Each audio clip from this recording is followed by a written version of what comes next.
인터넷에서 짝퉁이라는 단어를 좀 검색해 봤습니다. 그랬더니 짝퉁이란 말이 뭐예요? 속어죠. 사실은 가짜, 모조품의 속어입니다. 네, 좋게 말하면 이미테이션 제품이라고 말할 수 있겠죠. 검색을 해보면 엄청나게 많다는 것을 발견할 수 있습니다. 종류별로 정말 다양합니다. 그 중에서도 중국은 짝퉁의 천국이라고 하죠. 중국만 그런 게 아니라 우리나라에도 있고 다른 나라에도 많이 있는데 그 중에 중국이 아주 기상천외한 일들, 많은 것들이 있다는 이야기입니다. 대표적으로 보면 우리나라의 제품을 본떠 만든 짝퉁 과자와 짝퉁 라면이 있습니다. 보면 포장지도 똑같고 한글까지 써놔서 헷갈리게 합니다. 가끔은 이제 우리를 웃게 만드는 것도 있어요. 그래서 보니까 허니버터 감자칩 이렇게 있더라고요. 원래는 허니버터 칩인데 뒤에다 감자라는 말을 써서 포장지는 똑같아요. 그리고 새우짱, 무슨 과자죠? 그렇죠. 그 과자, 새우 과자 그거. 그다음에 양파랑 이런 과자도 있고요. 또 라면을 보면 찐라면이라는 라면도 있고 또 너꾸리라는 라면도 있고 비빔면인데 비벼면 포장은 똑같습니다. 이런 식으로 예전에는 보니까 이렇게 이름을 조금씩 앞뒤 한자를 조금 바꾸든가 이런 식으로 바꿔서 했는데 요즘에는 보니까 이름까지 똑같아요. 아주 포장지까지 예쁘게 잘 꾸며놔가지고 딱 보면 따로 보면 이게 진짜 한국에서 나온 건지 중국에서 나온 건지 모를 정도로 깜쪽같이 그런 이 가짜가 많이 있습니다. 그뿐이 아닙니다. 요즘에는 이제 가게들도 프랜차이즈 가게들도 생겼다고 하죠. 그래서 교춘치킨 이런 것도 있고요.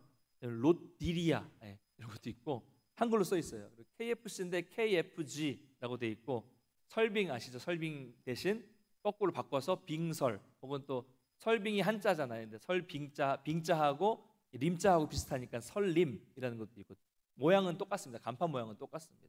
이런 프랜차이즈 음식점도 있고요. 짝퉁 화장품에 짝퉁 명품에 짝퉁 자동차도 만들고요. 짝퉁 계란도 만들고 짝퉁 소고기까지 만들다고 하니까 대단합니다. 대단해요. 자, 그런가 하면 이 아주 비싼 명품들 있지 않습니까? 고가의 명품들, 이름만 대면 아는 유럽의 명품들 중에는 이걸 아주 똑같이 만든 이미테이션 제품들도 있습니다.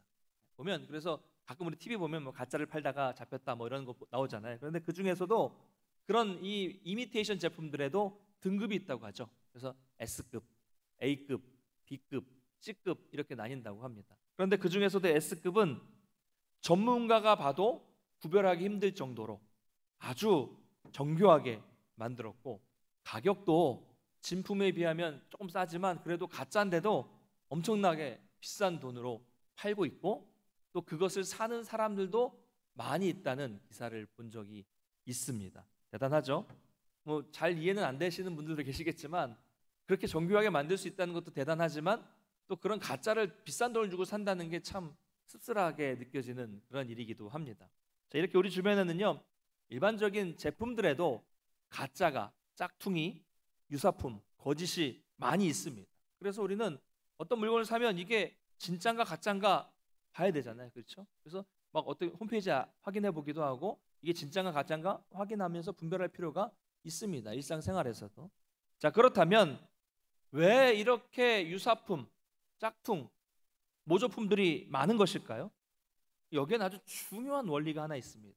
그 이유는 진짜가 있기 때문입니다. 진짜가 있어요. 아주 가치가 있는 진짜가 있으니까 그 진짜의 가치에 따라가려고 가짜들을 막 만들어내는 것입니다. 자, 이걸 우리 신앙하고 좀 연결시켜 볼까요? 세상 사람들은 정통 기독교와 이단을 구별하지 않습니다. 구분하지 않아요. 아니, 구분하지 못하죠. 그냥 똑같은 거예요. 뭐가 다른지를 모르니까 그냥 신천지도 기독교고 어디 구원파도 기독교고 다 그렇게 보는 겁니다. 그래서 이단 교회에서 문제가 생기면 사람들은 다 누굴 욕해요? 기독교를 욕합니다.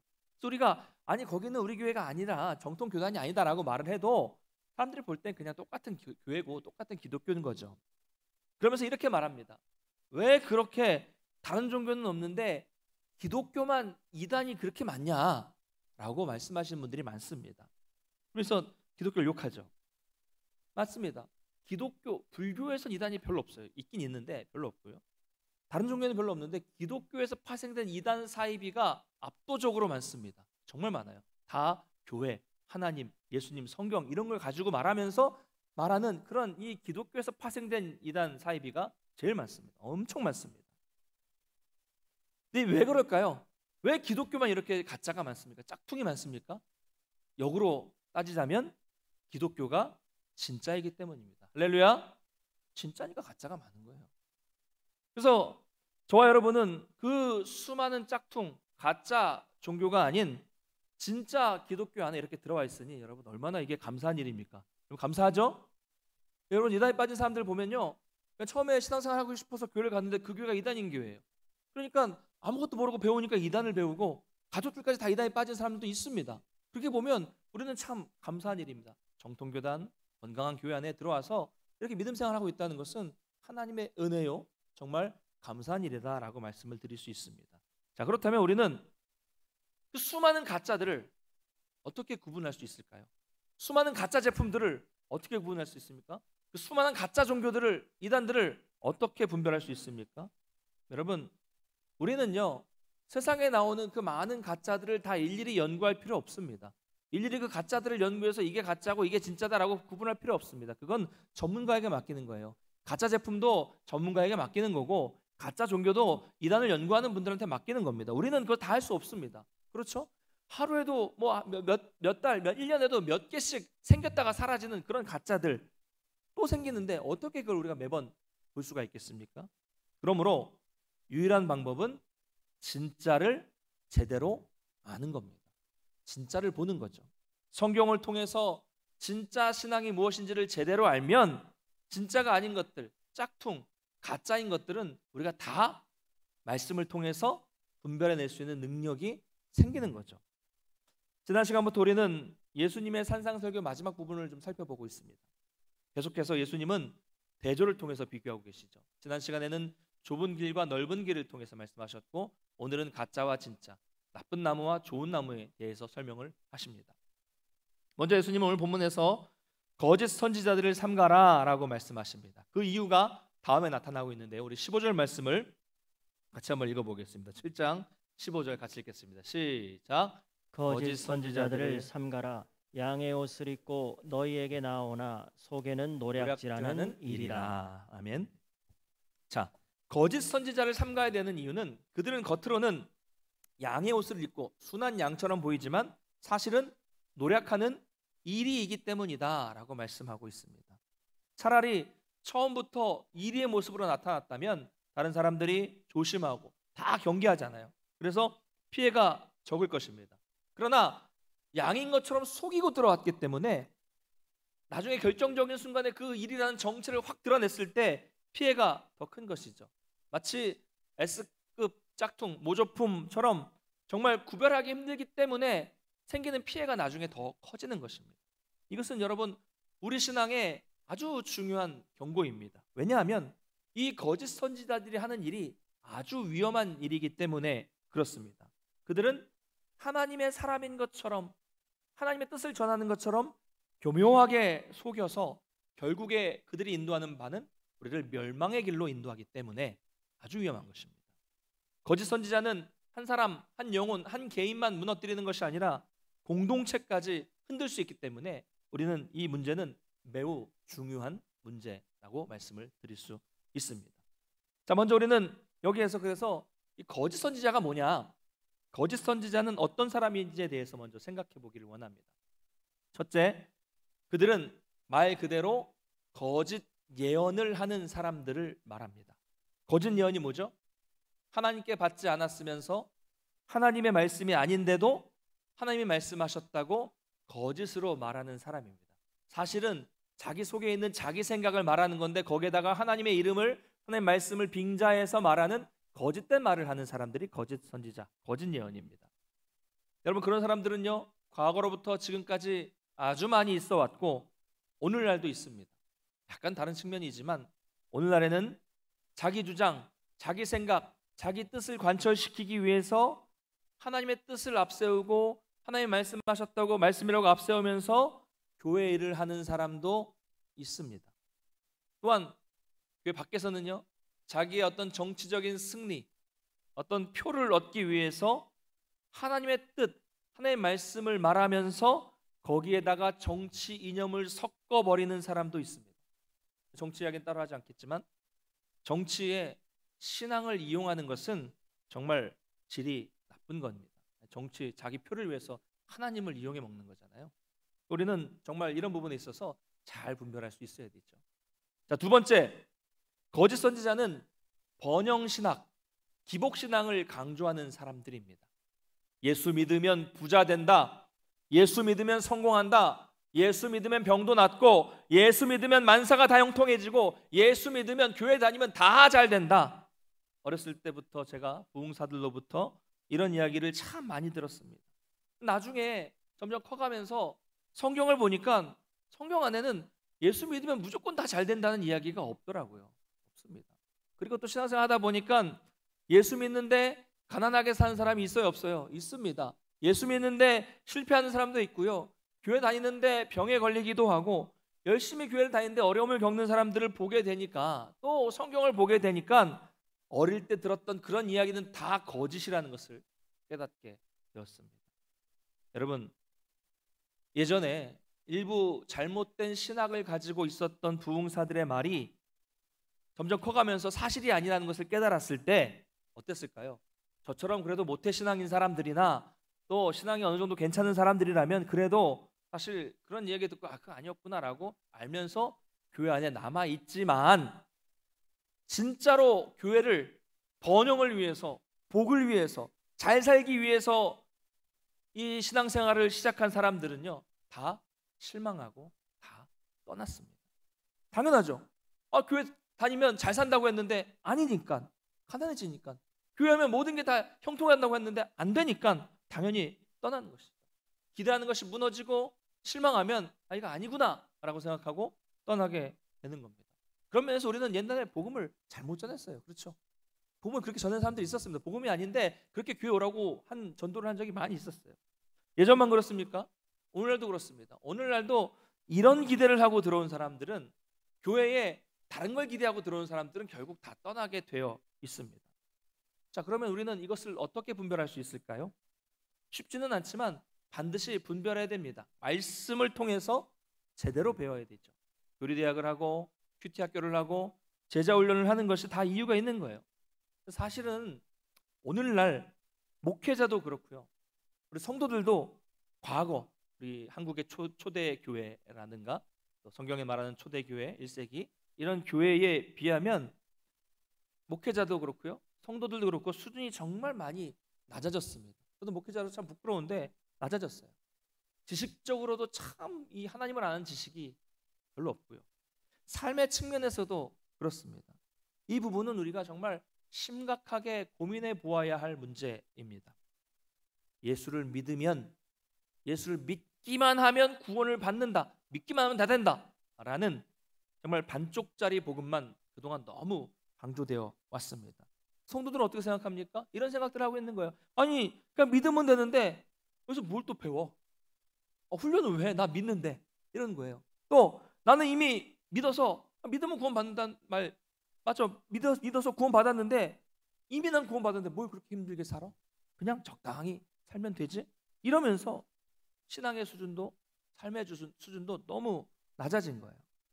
지식도 지식이지만 무엇보다도 하나님과 깊이 나누는 그런 어떤 풍성한 교제, 정말 이 세상에 누릴 수 없는 그 넉넉한 삶, 풍성한 삶, 이런 것들을 다 잃어버렸습니다. 그러니까 목회자와 성도들이 그렇게 돼버리니까 교회도 점점 무능해지는 거예요. 여러분, 아까 말씀드렸던 그때는요, 교회가 세상을 주도했습니다. 앞서갔어요. 사회, 경제, 교육, 문화 모든 분야에서 교회가 앞서 나갔고 세상이 따라왔습니다. 지금은요, 교회가 세상을 주도하지 못하고 있고요, 반대로 그러면 안 되는데 교회가 자꾸 세상을 따라가려고 하니까 다리가 찢어지고 있습니다. 성도 여러분, 번영신학과 기복신앙은 진짜 기독교가 아닙니다. 그러므로 우리는 하나님의 말씀 안에서 바르게 깨닫고 바르게 분별해야 됩니다. 그래야 번영신학이나 어떤 기복신앙이나 이상한 소리나 거짓된 소리를 누가 해도 흔들리지 않게 되는 거죠. 아니다, 라고 분별할 수 있게 되는 것이죠. 자, 세 번째로 거짓 선지자는 늘 긍정적인 이야기, 늘 좋은 소리만, 듣기 좋은 소리만 하는 사람들입니다. 그들은 죄, 회개, 심판, 지옥 이런 것들을 이야기하지 않습니다. 지금 현대 실용주의에 빠져 있는 미국 교회들이 보통 그렇죠. 평강이 없는데 평안하다고 하는 사람들이죠. 심판의 때인데 축복의 때라고 말하는 사람들입니다. 회개해야 하는데 그래도 괜찮다고 말하는 사람들입니다. 죄를 회개하면 그 영혼의 문제가 해결되고 그 영혼이 온전히 회복될 수 있음에도 불구하고 그냥 듣기 좋은 소리만 하는 겁니다. 여러분 잘하고 있어요. 너무 좋아요. 괜찮아요. 여러분 최고입니다. 자꾸 이런 얘기만 하는 거죠. 성도들을 교만하게 만드는 거예요. 그렇게 되면 결국은 성도도 목회자도 잘 될 것 같죠? 다 죽는 겁니다. 교회도 죽는 거예요. 여러분 한번 진지하게 여러분의 이 마음을 속마음을 생각해 보시기를 원합니다. 여러분은 교회 오실 때 어떤 마음으로 오십니까? 교회 오실 때 귀에 듣기 좋은 소리를 들으려고 오시는 겁니까? 아니, 목사님 그래도 일주일 동안 힘들었는데 코로나로 오랫동안 요즘 참 힘든데 그래도 목사님이 강단에서 잘 위로해 주시면 좋잖아요. 맞습니까? 제가 전에 분쟁이 있었던 교회에서 보면 강단의 말씀을 전하러 가면 늘 이렇게 말씀하시는 분들이 있어요. 오늘 성도님들 잘 위로해 주세요. 잘 위로해 주세요. 마음은 알죠. 상처받은 성도님들 위로해 달라는 말씀은 알겠지만 어떻게 맨날 위로만 할 수 있습니까? 성경이 그렇지 않은데 본문을 심판하는 본문을 가지고 올라가서 위로할 수 있습니까? 아니잖아요. 그거는. 여러분 목사가 강단에서 위로의 말씀만 전하면 좋으십니까? 어떠세요? 좋으신가 본데요. 혹시 여러분의 미래에 대해서 무조건 여러분은 잘 되실 겁니다. 잘 될 거예요. 저기 동쪽으로 가면 용상동에 비읍성씨를 가진 사람을 만날 겁니다. 네, 반 비읍성씨. 이런 식으로 무당처럼 항상 여러분의 인생에 대해서 긍정적인 이야기만 해주시면 좋으세요? 그건 아니잖아요. 그렇죠? 고민을 이야기해도 같이 기도하고 말씀 묵상해 봅시다. 이런 뻔한 대답 말고 마치 선문답하듯이 즉각 그건 이겁니다 라고 말씀해 드리면 좋겠습니까? 문제에 대해서 아주 정확한 명확한 해답을 주는 어떤 그런 이 목회 상담 이런 상담을 해주면 좋겠습니까? 그러나 여러분 방금 말씀드린 것들은 결코 목회자의 일도 아니고 결코 교회의 일도 아닙니다. 여러분 목사는 그런 일을 하라고 부르심을 받지 않았습니다. 여러분 교회는 그런 일을 하라고 세워주신 것이 아닙니다. 여러분 이런 것을 기대하고 오신다면 번지수를 잘못 찾은 거죠. 지금이라도 깨달아야 됩니다. 성도는 교회에 목사의 좋은 소리를 들으러 오는 것이 아닙니다. 내 귀에 듣기 좋든 듣기 싫든 간에 우리 하나님 아버지의 아주 명확한 음성을 들어야 합니다. 할렐루야. 그 살아있는 음성, 성경을 통해 주시는 그런 그 말씀 정확히 들을 수 있어야 되죠. 듣기 거북한 말씀도 듣기를 사모해야 합니다. 여러분 이런 면에서 여러분 강단을 위해서 기도하셔야 되고요. 말씀을 목사가 앞에서 바르게 전하는 것도 선포하는 것도 중요하지만 또 한편으로는 그 말씀을 대하는 성도님들의 태도도 매우 중요합니다. 매우 중요해요. 어떤 말씀을 주시든 간에 그 말씀을 그대로 듣겠다는 자세가 우리에게 반드시 필요합니다. 그래야만 진정한 변화가 가능하기 때문이죠. 네 번째, 거짓 선지자는 오늘 말씀처럼 양의 옷을 입은 일입니다. 이 말은 양의 옷을 입었다는 것은 그 안은 일인데 양의 옷을 입었다는 것은 겉과 속이 다르다는 것이죠. 변장을 했다는 것은 결국 속임수를 쓴다는 말입니다. 여러분 이것이 사탄의 특징입니다. 어떤 분은 이렇게 말씀하시는 분들이 계십니다. 여러분 만났는데요. 목사님, 제 주변에 그 이단 하나님의 교회 거기 구원파 다니는 사람이 있는데요. 그 사람 정말 친절해요. 참 좋은 사람이에요. 순한 양 같아요. 늘 저의 긴 이야기 다 들어주시고 위로해 주시고 세밀하게 하나하나 우리 자녀들까지 다 챙겨주시더라고요. 그런 그분은요 법 없이도 살만한 사람이에요. 근데 이 사람 이단인데 법 없이도 살만한 사람이에요. 그분과 교제하는 게요 우리 교회 성도님들과 교제하는 것보다 훨씬 좋습니다. 그분을 만나면 마음에 큰 위로가 되고 정말 아주 큰 힘이 됩니다. 이러면서 그 이단에 속한 분을 만나서 계속 관계를 끊지 못하고 심지어는 그 이단으로 가는 경우도 봤습니다. 여러분, 질문입니다. 사람이 친절한 게 중요합니까? 진리인 게 중요합니까? 어렵습니까? 어려운 질문입니까? 분명히 구별해야 됩니다. 여러분, 여러분의 영혼을 미혹시키기 위해서 친절하게 행동한다는 것을 깨달아야죠. 깨닫고 끊을 수 있어야 돼요. 아무리 친절하고 착하고 법 없이 사는 사람이라고 할지라도 그 안에 그리스도가 없고 복음이 없다면 그 무슨 의미가 있습니까? 그런 교제가 무슨 의미가 있겠습니까? 하나님 이야기하면서 그 안에 복음이 없고 그리스도가 없는 사람을 왜 만나야 됩니까? 그런 사람들과 지속적인 교제를 하게 되면 친절한 행동과 말은 많이 볼 수 있겠지만 결국 우리의 영혼이 죽어요. 신앙을 빼앗기고 말 것입니다. 자, 그러면 이런 네 가지 특성을 봤는데요. 우리가 어떻게 하면 이런 양의 옷을 입은 거짓 선지자를 분별할 수 있을까요? 우리 16절부터 18절까지 말씀을 같이 한번 읽어보겠습니다. 16절, 17절, 18절 같이 읽겠습니다. 시작. 그들의 열매로 그들을 알지니 가시나무에서 포도를 또는 엉겅퀴에서 무화과를 따겠느냐. 이와 같이 좋은 나무마다 아름다운 열매를 맺고 못된 나무가 나쁜 열매를 맺나니 좋은 나무가 나쁜 열매를 맺을 수 없고 못된 나무가 아름다운 열매를 맺을 수 없느니라. 아멘. 자, 두 종류의 나무가 나타납니다. 말씀은 아주 단순합니다. 좋은 나무는 좋은 열매를 맺고 나쁜 나무는 나쁜 열매를 맺는다는 것이죠. 나쁜 나무라는 말은 여기서 나쁜 나무라는 말은 본질이 잘못된 나무를 말하는 것이고요. 다시 말하자면 이 나무는 사탄에 속한 나무를 말합니다.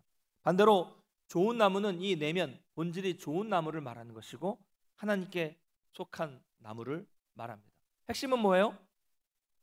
그 나무에 나타나는 열매를 통해서 그 열매를 보고 그 나무를 분별할 수 있다, 이겁니다.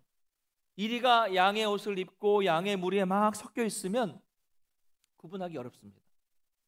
여러 종류의 나무들이 막 한 군데에 모여 있으면 사실 나무만 보고 무슨 나무인지 구별할 수 어렵습니다. 구별할 수가 없습니다. 목사님, 저는 할 수 있어요. 우리 중에 이런 분들이 계실 수도 있어요. 나무만 보고 그냥 좀만 봐도 어떤 나무인지 척척 아시는 분이 계실 것입니다. 그러나 보통은 잘 모르죠.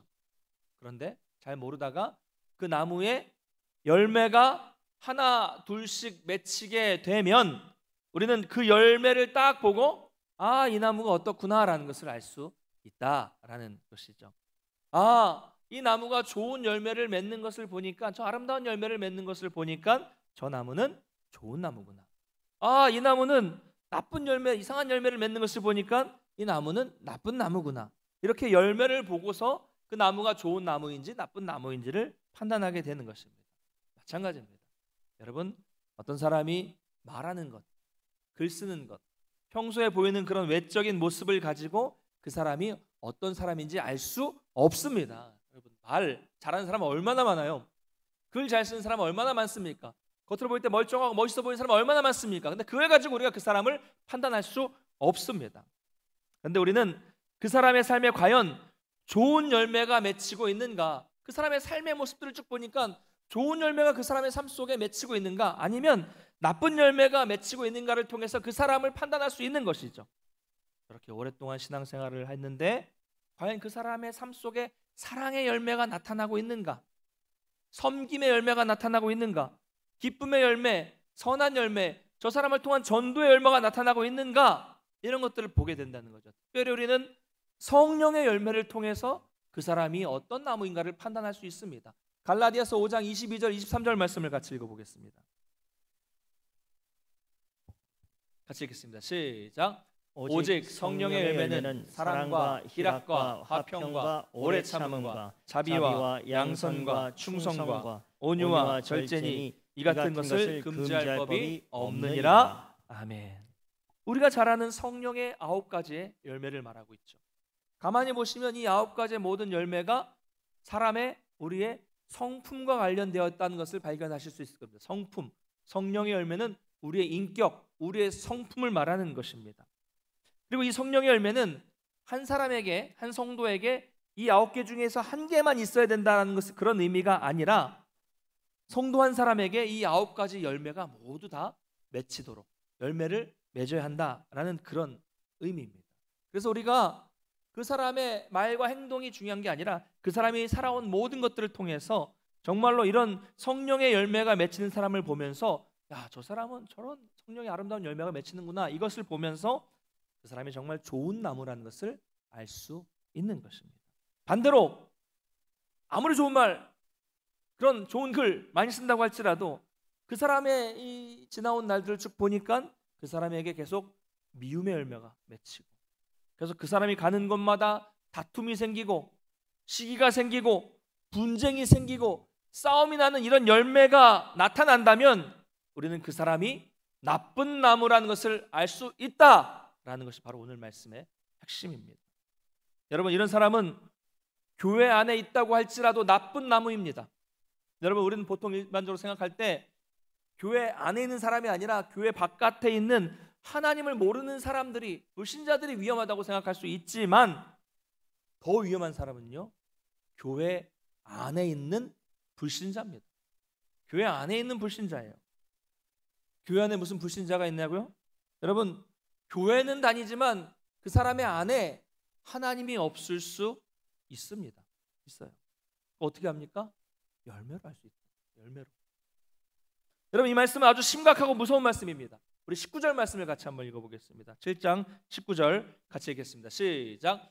아름다운 열매를 맺지 아니하는 나무마다 찍혀 불에 던져지느니라. 아멘. 아름다운 열매를 맺지 못하면 찍혀서 불에 던진다는 말씀입니다. 왜요? 나쁜 나무니까요. 가짜니까요. 필요 없는 나무니까요. 심판을 당하게 된다는 무서운 말씀입니다. 자, 그러면 질문 드리겠습니다. 여러분은 좋은 나무이십니까? 나쁜 나무이십니까? 네, 한 분만 좋은 나무시고, 네, 헷갈리십니까? 원래는 아니죠. 원래 우리는 죄의 길, 마귀의 길을 따르던 사람들이었습니다. 본질이 그랬기 때문에 좋은 나무가 아니었기 때문에 아름다운 열매를 맺을 수 없는 그런 사람들이 바로 우리였습니다. 그런데 지금 우리는 좋은 나무가 되었습니다. 할렐루야. 어떻게요? 그래서 바울이 로마서에서 설명하고 있는데요, 젖붙이기로 설명합니다. 젖붙이기. 오늘날도 젖붙이는 거 많이 하죠. 농사 지으시는 분들 보면 귤, 천혜향 이런 것들이 막 젖붙임을 통해서 맛이 좋아지는 거잖아요. 근데 원래 열매를 맺을 수 없는, 바울의 설명입니다, 야생의 돌감람나무 가지를 잘라서 열매를 맺을 수 있는 참감람나무, 발음이 참감람나무 나무에 젖붙였습니다. 참감람나무의 나무에 돌감람나무 나무 가지를 젖붙인 겁니다. 그랬더니 거기서 나오는 이 찐득찐득한 양분, 이 모든 것들을 공급받아서 열매를 맺을 수 없는 돌감람나무가 참감람나무 열매를 맺게 되었다는 거죠. 이런 설명입니다. 그래서 원래 우리는 나쁜 나무였지만, 열매를 맺을 수 없는 나무였지만, 예수 그리스도에게 젖붙임된 사람들이기 때문에 좋은 열매를 맺게 되는 좋은 나무가 된 것입니다. 할렐루야. 결론은 뭐예요? 내가 훌륭해서 그렇게 된 게 아니라는 거죠. 내가 착하고 내가 뭔가를 잘해서 좋은 나무가 된 것이 아닙니다. 원래 우리는 좋은 나무를 맺을 수 없는 그런 나무였습니다. 그러나 하나님의 은혜로 예수 그리스도께 젖붙여 주셔서 우리를 좋은 나무 삼아 주신 것입니다. 허물과 죄로 죽었지만 예수 그리스도로 인해 젖붙임 되었고 풍성한 열매를 맺을 수 있는 좋은 나무로 바뀌게 된 것입니다. 이 모든 것이 하나님의 은혜죠. 그러므로 우리는 이제 좋은 나무가 되었으니 좋은 나무에 합당한 열매, 합당한 삶, 성령의 열매를 나타내는 그런 삶으로 나타내야 합니다. 그렇지 않으면 그 사람은 아직도 예수 그리스도께 젖붙임 받지 못한 나쁜 나무라는 것을 증명해 주는 것이기 때문에 그렇습니다. 여러분, 말씀을 맺겠습니다. 사랑하는 성도 여러분, 우리는 먼저 이 본질, 우리의 내면이, 우리의 영혼이 좋은 나무가 되어야 됩니다. 우리 속이, 우리 내면이, 본질이 좋은 나무가 된다면 당연히 좋은 열매를 맺게 되는 거예요. 자, 그러면 어떻게 하면 좋은 열매를 맺을 수 있을까요? 어떻게 하면 좋은 내면을 가질 수 있을까요? 방법은 하나예요. 오늘 말씀처럼 우리 주님께 잘 붙어 있어야 돼요. 접붙임한 것처럼 잘 붙어서 하나님의 말씀을 잘 듣고 그 주님으로부터 계속 이 찐득찐득한 양분을 잘 공급받아서 그럴 때 그 말씀대로 사는 삶을 통해서 좋은 열매를 맺을 수 있습니다. 말씀 앞에 내 모든 자존심까지 다 내려놓고 주님이 내 삶의 주인이 될 수 있도록 나를 온전히 드릴 수 있어야 되죠. 그럴 때 접붙임이 잘 되어서 주님이 나를 좋은 나무가 해주실 것이고 아름다운 성령의 열매를 맺게 되는 것입니다. 바라기는 우리 동문교회 성도님들이 날마다 이런 아름다운 열매를 맺으며 살아가시기를 주님의 이름으로 간절히 축원합니다. 이 자리에서